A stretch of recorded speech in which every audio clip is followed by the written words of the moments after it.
Welcome back. We're very happy to have you with us.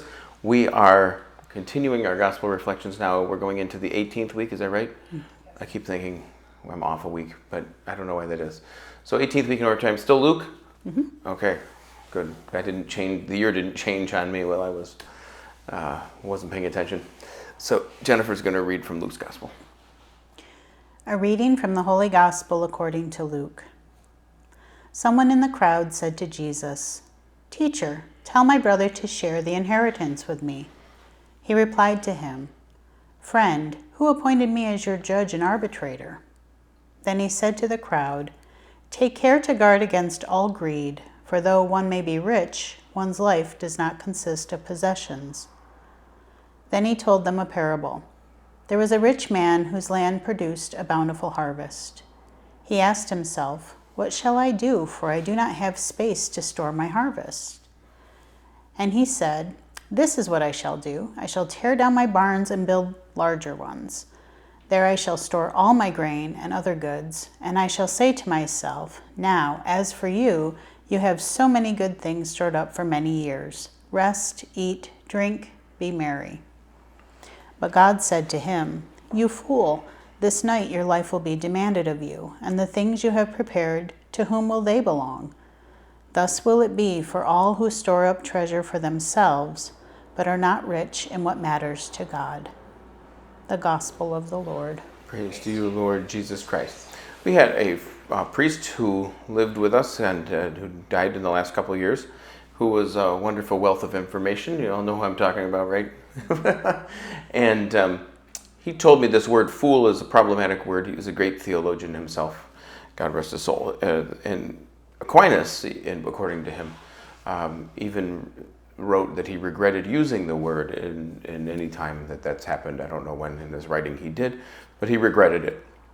And Jesus here uses it. So it's a nice idea that we use a word like fool.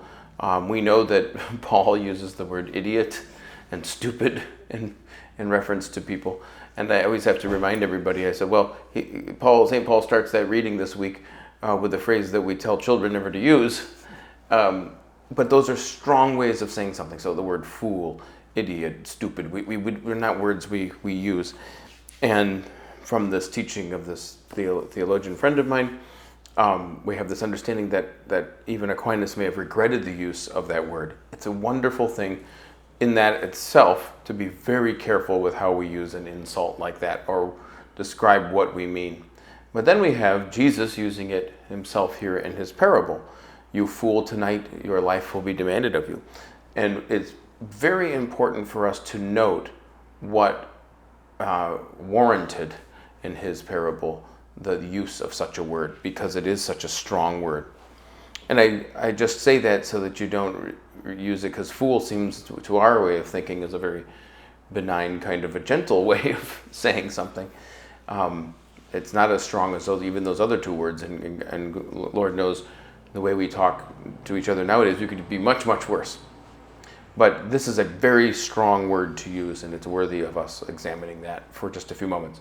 So he says it here in reference to this person who's built bigger barns and stored up things and built up things that are only going to be good for him on this earth.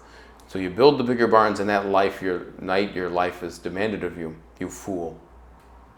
Store up, rather, Jesus teaches, what is wealth, makes us wealthy in heaven, what gives us currency in heaven, which all of those things are ones that we should be concerned with. There's a story about a woman who lives her life neither good or especially bad, and goes to heaven and sees all of the mansions in heaven, and God knows these are all just a metaphor, because heaven is not a place with mansions in it for real. It's complete and total union with God. And we look at it that way. But in this story, it goes like that. She goes up there and she sees all these mansions, and they give her a nice little place to live. Beautiful, beyond anything on earth. But she looks around and she says, well, who lives in these other mansions? Why do I have only this little house? And the answer, of course, is, this is all we could build out of what you gave us.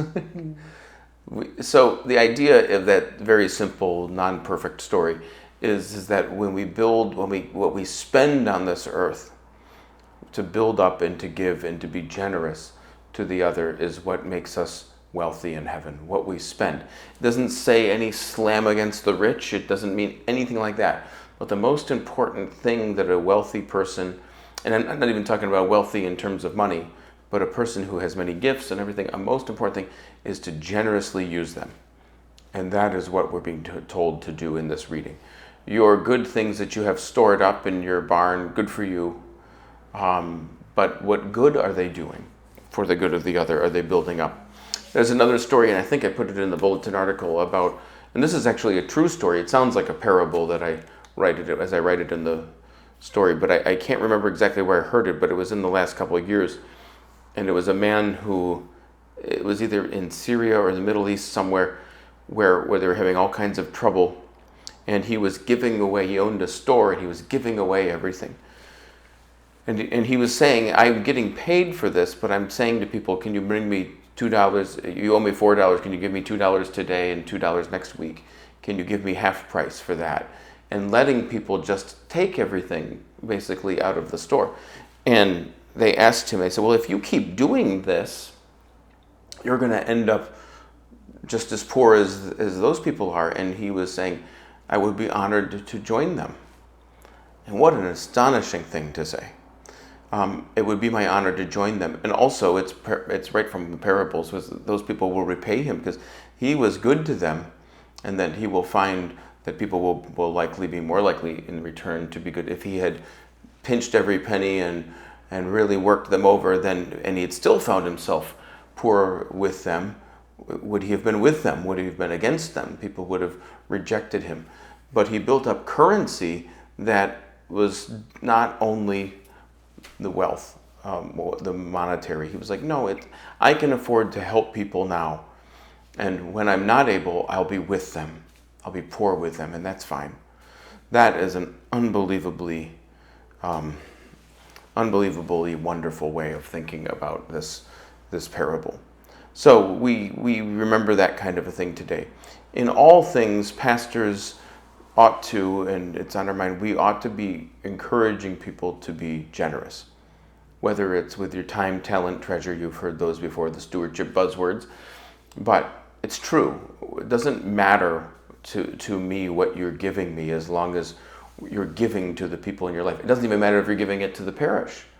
We want to build up a community of people who are generous to their own families, to those most in need, and to all of these other charities in the community that ask for their assistance. We want people to become generous more than anything else in some sense. And then at the end of the day, if someone thinks of you as a generous person, then you pretty much you win, I think, because generosity is really it's not what you do with money. It's a disposition of heart that really works to perfect you, and the good you do people, it really does a lot of good to them. It's an amazing thing. So read that with that in mind when you hear this reading. Is that really focused on building generous spirits, and when you're working with your children, grandchildren, or your parents, or whomever in your life that you are dealing with, and you're working on building them up or teaching them, the most important thing you can do is teach somebody to be generous with their whole self, and that is pretty much everything. It flies in the face of the conventional wisdom, which is me, mine, what I want. This is the way it's going to be. Generosity really cuts through all of that kind of stuff. It does a lot to heal a very fractured world. So take that with you this week. It's going to get cooler. We're all excited. It's going to get cooler for a couple days here in Western New York, and we are happy about that. Rainy, but we'll take it. Unless you're the chair of our liturgy committee who announced how much she loves the heat yesterday. But if you're somebody like that, then it'll come back, I promise. But thank you very much for all that you're for watching this and for all that you're doing, and we look forward to seeing you next